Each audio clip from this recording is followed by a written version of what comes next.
ಇನ್ನು 1-to-1 meeting ಸಾಧ್ಯವಾಗದಿದ್ರೂ ಸಣ್ಣ ಮಟ್ಟದಲ್ಲಿ ಸಕ್ಸಸ್ ಆಗಿದೆ. ನಿನ್ನೆ ಬ್ರೇಕ್ಫಾಸ್ಟ್ ವೇಳೆ ಮಾತುಕತೆ ನಡೆಸಿರುವಂತಹ ಡಿ.ಕೆ. ಶಿವಕುಮಾರ್ ಎಐಸಿಸಿ ಉಪಹಾರದಲ್ಲಿ ಚರ್ಚೆ ನಡೆಸಿದ್ದಾರೆ ಡಿ.ಕೆ. ಶಿವಕುಮಾರ್ ಅನ್ನುವಂತಹ ವಿಚಾರ ಗೊತ್ತಾಗ್ತಾ ಇದೆ. ಪೂರ್ಣ ಪ್ರಮಾಣದಲ್ಲಿ ಮಾತನಾಡೋದಕ್ಕಾಗಿಲ್ಲ ಅವರಿಗೆ, ಆದರೆ ಮಾತಾಡಿರುವಂತಹ 10 ನಿಮಿಷಗಳ ಕಾಲಾವಕಾಶ ಏನು ಮಾತಾಡಿದ್ರು ಅನ್ನುವಂತಹ ಕುತೂಹಲ ಮೂಡ್ತಾ ಇದೆ. ಆ 1-to-1 ಮಾತುಕತೆಯ ಸಂದರ್ಭದಲ್ಲಿ ಏನಾದರೂ ಭರವಸೆ ಸಿಗ್ತಾ ಅಥವಾ ಯಾವುದಾದ್ರೂ ವಿಚಾರಗಳ ಬಗ್ಗೆ ಚರ್ಚೆ ಆಯ್ತಾ, ಈ ಪ್ರಶ್ನೆ ಮೂಡ್ತಾ ಇದೆ ಯಾರ ಹತ್ರ? ಸ್ವತಃ ಡಿ.ಕೆ. ಶಿವಕುಮಾರ್ ಅವರ ಬಣದಲ್ಲಿ. ಕಾರಣ ಏನು ಅಂದರೆ, ನಮ್ಮ ನಾಯಕರು ಬಹಳಷ್ಟು ಇಕ್ಬಾಲ್ ಅವರಂತೂ ಒಂದು ನೇರವಾದಂತಹ ಸ್ಟೇಟ್ಮೆಂಟನ್ನು ಕೊಟ್ಟಿದ್ರು. 6ನೇ ತಾರೀಕು ಇಲ್ಲ 9ನೇ ತಾರೀಕು ಸಚಿವರ CM ಆಗಿ ಪದಗ್ರಹಣ ತೆಗೆದುಕೊಳ್ತಾರೆ ಅಂತ. ಈ ಬಗ್ಗೆ ಹೆಚ್ಚಿನ ಮಾಹಿತಿ ನಮ್ಮ ಪ್ರತಿನಿಧಿ ಶಿವಪ್ರಸಾದ್ ಕೊಡ್ತಾರೆ. ಶಿವಪ್ರಸಾದ್, ಒಂದು ಕಡೆಗೆ ಬಹಳಷ್ಟು ನಾಯಕರುಗಳ ಲೆಕ್ಕಾಚಾರ ಏನು ಅಂದರೆ, ನಮ್ಮ ನಾಯಕರುಗಳು ಮಾತಾಡ್ಕೊಂಡು ಬಂದಿದ್ದಾರೆ, ಏನಾದರೂ ಒಂದು ಸಕ್ಸಸ್ ಸುದ್ದಿ ಕೊಡ್ತಾರೆ, ಸಿಹಿ ಸುದ್ದಿ ಕೊಡ್ತಾರೆ ಅಂತ. ಆದರೆ ಇವಾಗಲೂ ಸಹ ಅವ್ರ ಹತ್ರ ಕನ್ಫ್ಯೂಷನ್ನೇ ಇದೆ. ಹಾಗಾಗಿ ಏನೆಲ್ಲ ಕನ್ಫ್ಯೂಷನ್ಸ್ ಇದೆ ಆ ನಾಯಕರುಗಳ ಹತ್ರ? ಖಂಡಿತವಾಗಿಯೂ ಜಗದೀಶ್, ನಿನ್ನೆ ವೋಟ್ ಚೋರಿ ವಿರುದ್ಧದ ಹೋರಾಟದಲ್ಲಿ DCM ಡಿ.ಕೆ. ಶಿವಕುಮಾರ್ ಅವರು ಕೂಡ ಭಾಗಿಯಾಗಿದ್ರು. ಈ ಸಂದರ್ಭದಲ್ಲಿ ವರಿಷ್ಠರ ಜೊತೆ ಮಾತುಕತೆ ಆಡಿದ್ದಾರೆ ಅಂತಕ್ಕಂಥ ಮಾಹಿತಿ ಲಭ್ಯವಾಗ್ತಾ ಇದೆ. ಈ ವಿಚಾರ ಕುರಿತಂತೆ ರಾಜ್ಯದಲ್ಲಿ ಇರ್ತಕ್ಕಂಥ ಕೆಲವೊಂದಿಷ್ಟು DCM ಬೆಂಬಲಿತ ಅಂದ್ರೆ ಅವರ ಬಣದ ಶಾಸಕರು ಮತ್ತೆ ಸಚಿವರಲ್ಲಿ ಕುತೂಹಲ ಮೂಡಿದೆ.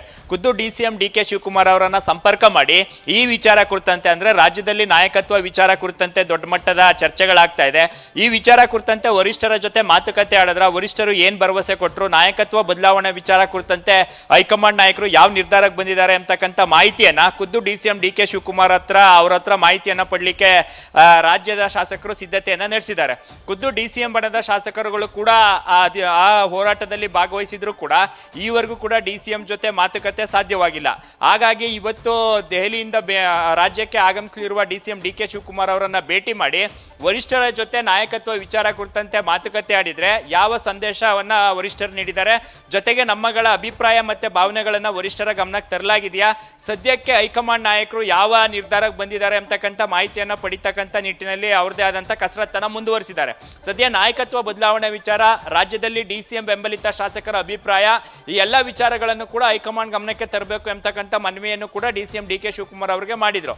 ಸದ್ಯ ನಿನ್ನೆ ಸಮಯದ ಅಭಾವದಿಂದಾಗಿ ಕೆಲವೊಂದಿಷ್ಟು ಶಾಸಕರು ಹೈಕಮಾಂಡ್ ನಾಯಕರನ್ನ, ಅದರಲ್ಲೂ ರಾಹುಲ್ ಗಾಂಧಿ ಅವರ ಭೇಟಿಗೆ ಅವಕಾಶ ಸಿಕ್ಕಿರಲಿಲ್ಲ. ಹಾಗಾಗಿ DCM ಡಿ.ಕೆ. ಶಿವಕುಮಾರ್ ಅವರು ಏನಾದರೂ ಕೂಡ ರಾಹುಲ್ ಗಾಂಧಿ ಸೇರಿದಂತೆ ಇತರ ನಾಯಕರನ್ನ ಭೇಟಿ ಮಾಡಿ ನಾಯಕತ್ವ ವಿಚಾರ ಕುರಿತಂತೆ ಮಾತನಾಡಿರ್ತಕ್ಕಂಥ ವಿಚಾರದ ಮಾಹಿತಿಯನ್ನ ಪಡಿಬೇಕು ಎಂಬತಕ್ಕಂಥ ನಿಟ್ಟಿನಲ್ಲಿ ಸದ್ಯ ಈಗ DCM ಬೆಂಬಲಿತ ಶಾಸಕರು ಸಿದ್ಧತೆಯನ್ನ ನಡೆಸಿದ್ದಾರೆ. ಹಾಗಾಗಿ ಇಂದು ರಾಜ್ಯಕ್ಕೆ ವಾಪಸ್ಸಾದ ನಂತರ ಖುದ್ದು DCM ಡಿ.ಕೆ. ಶಿವಕುಮಾರ್ ಅವರನ್ನ ಭೇಟಿ ಮಾಡಿ ವರಿಷ್ಠರು ಮತ್ತೆ ತಮ್ಮ ನಡುವೆ ಆದಂಥ ಮಾತುಕತೆಯ ವಿಚಾರ, ಜೊತೆಗೆ ನಾಯಕತ್ವ ಬದಲಾವಣೆ ವಿಚಾರದಲ್ಲಿ ಹೈಕಮಾಂಡ್ ನಾಯಕರು ಸದ್ಯ ಯಾವ ತೀರ್ಮಾನಕ್ಕೆ ಅಭಿಪ್ರಾಯಕ್ಕೆ ಬರಲಾಗಿದೆ ಎಂಬತಕ್ಕಂಥ ಮಾಹಿತಿಯನ್ನ ಪಡಿಬೇಕು ಎಂಬತಕ್ಕಂಥ ಲೆಕ್ಕಾಚಾರದಲ್ಲಿದ್ದು, ಸದ್ಯ DCM ಡಿ.ಕೆ. ಶಿವಕುಮಾರ್ ಅವರು ರಾಜ್ಯಕ್ಕೆ ಬಂದ ನಂತರ ಎಲ್ಲ ಅವರ ಬೆಂಬಲಿಗ ಶಾಸಕರುಗಳು ಕೂಡ DCM ಡಿ.ಕೆ. ಶಿವಕುಮಾರ್ ಅವರನ್ನ ಭೇಟಿ ಮಾಡಿ ನಾಯಕತ್ವ ಬದಲಾವಣೆ ವಿಚಾರದಲ್ಲಿ ಹೈಕಮಾಂಡ್ ಕೊಟ್ಟಿರ್ತಕ್ಕಂಥ ಸಲಹೆ ಸೂಚನೆ ಮತ್ತೆ ಸಂದೇಶವನ್ನ ತಿಳಿಲಿಕ್ಕೆ ಈಗ ಸಿದ್ಧತೆಯನ್ನ ನಡೆಸಿರ್ತಕ್ಕಂಥದ್ದು. ಜಗದೀಶ್, ಥ್ಯಾಂಕ್ ಯು ಶಿವಪ್ರಸಾದ್ ನಿಮ್ಮೆಲ್ಲ ಮಾಹಿತಿಗಾಗಿ. ನ್ಯೂಸ್ ಫಸ್ಟ್, ನಿರ್ಭೀತಿಯಿಂದ ನಿಮ್ಮ ಪರವಾಗಿ.